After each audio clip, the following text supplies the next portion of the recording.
Assalamualaikum warahmatullahi wabarakatuh. Perkenalkan, nama saya Ramli Sulaiman dari program studi Administrasi Bisnis semester 7 kelas C. Dibuatnya video ini yaitu untuk memenuhi ujian akhir semester mata kuliah Administrasi Perkantoran Bisnis yang diampu oleh Bapak Sofian Sauri MAB. Adapun 3 materi yang akan saya jelaskan pada kali ini. Untuk yang pertama ada kontrol produktivitas. Produktivitas kerja merupakan suatu hasil kerja dari seorang karyawan. Hasil kerja karyawan ini merupakan suatu proses bekerja dari seseorang dalam menghasilkan suatu barang atau jasa. Namun, sering terjadi produktivitas kerja karyawan ini menurun dikarenakan kemungkinan adanya ketidaknyamanan dalam bekerja, upah yang minim, dan juga ketidakpuasan dalam bekerja.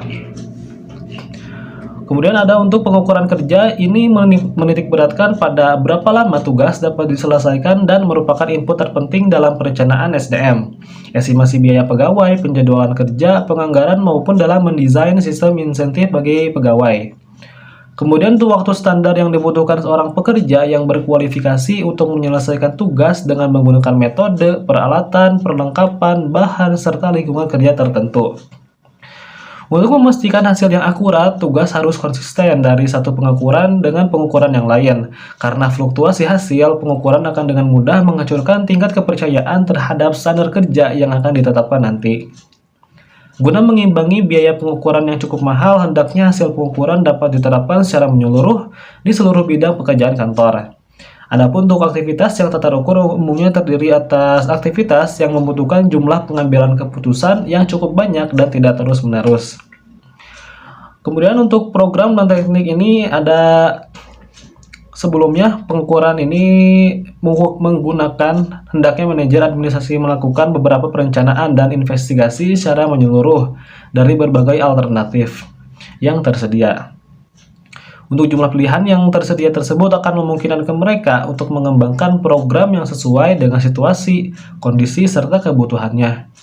Kemudian memberikan penjelasan mengenai program pengukuran kerja kepada pegawai, memperoleh dukungannya akan sangat penting bagi kesuksesan program. Untuk saat ini teknik pengukuran kerja dibagi untuk beberapa bagian dan sebelum itu ada beberapa kriteria yang patut dipertimbangkan sebelum memilih teknik yang akan digunakan, yaitu tujuan penggunaan standar kerja, tingkat akurasi yang dibutuhkan, biaya yang dianggarkan perusahaan, sifat dari pekerjaan, tingkat pemahaman elemen pengukuran kerja, dan standar kerja dari individu yang bertanggung jawab. Dan dalam simpulannya yaitu kontrol produktivitas ini terdapat bagian di dalamnya yaitu pengukuran kerja. Tujuannya adalah untuk mengefisienkan waktu dalam melakukan pekerjaan di perusahaan. Dalam pengukuran kerja terdapat beberapa teknik yang dapat digunakan untuk mengembangkan standar kerja yang akan mempengaruhi kualitas dari suatu perusahaan. Maka dari itu, pentingnya pengukuran kerja guna untuk keberlangsungan perusahaan itu sendiri. Baik, untuk materi yang selanjutnya ada pengawasan dan anggaran biaya. Untuk definisi, pengawasan atau controlling yaitu proses pengamatan pelaksanaan seluruh kegiatan organisasi untuk menjamin agar semua pekerjaan yang dilakukan berjalan dengan rencana yang telah ditentukan sebelumnya. Kemudian untuk anggaran sendiri, yaitu mengenai perolehan dan penggunaan keuangan maupun sumber daya organisasi lainnya pada periode yang telah ditentukan. Biaya atau beban perusahaan dapat dibagi dalam 3 kelompok. Yang pertama ada biaya tetap, biaya variabel, dan biaya semi variabel. Kemudian untuk memfasilitasi pembuatan anggaran di kantor administrasi terdapat 4 hal yang patut diperhatikan, seperti keterlibatan karyawan dalam menyusun anggaran kantor administrasi.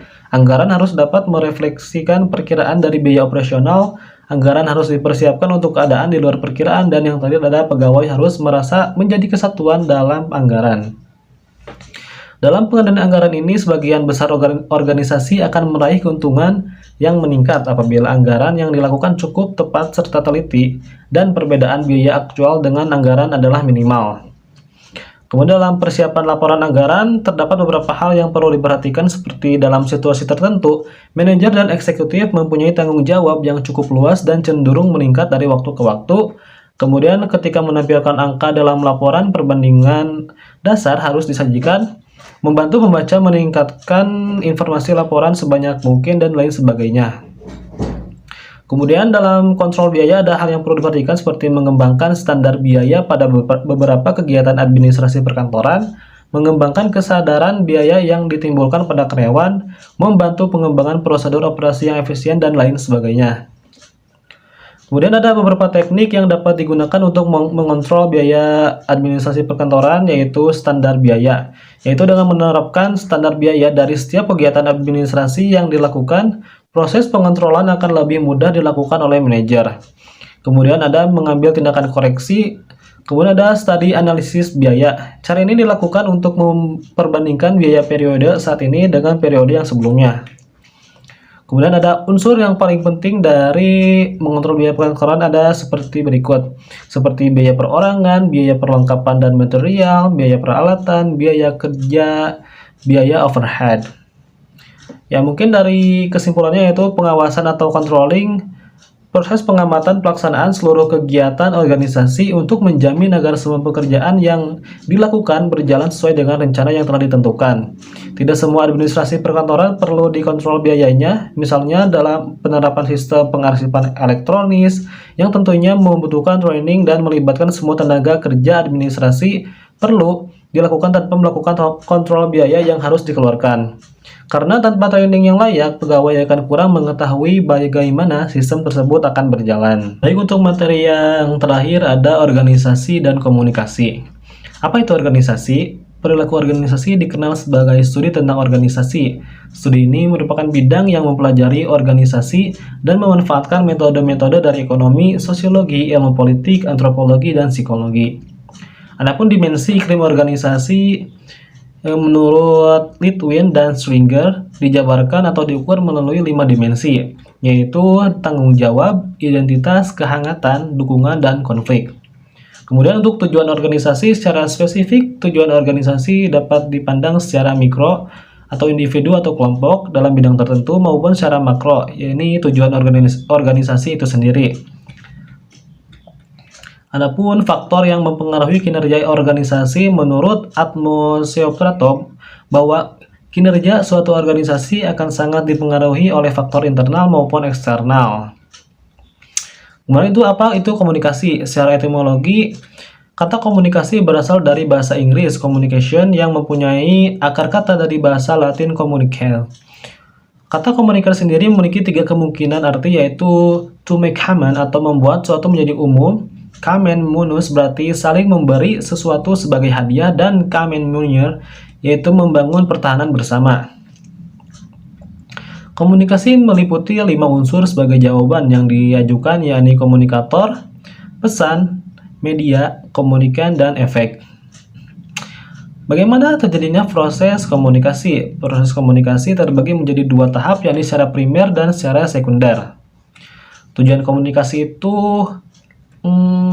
begitu pentingnya sebuah komunikasi untuk menyampaikan sebuah pesan agar para penyimak dapat memahami apa yang disampaikan. Di dalam sebuah organisasi, komunikasi merupakan alat yang berfungsi sebagai penghubung serta motivasi antar setiap anggota sehingga sebuah organisasi dapat berjalan maju.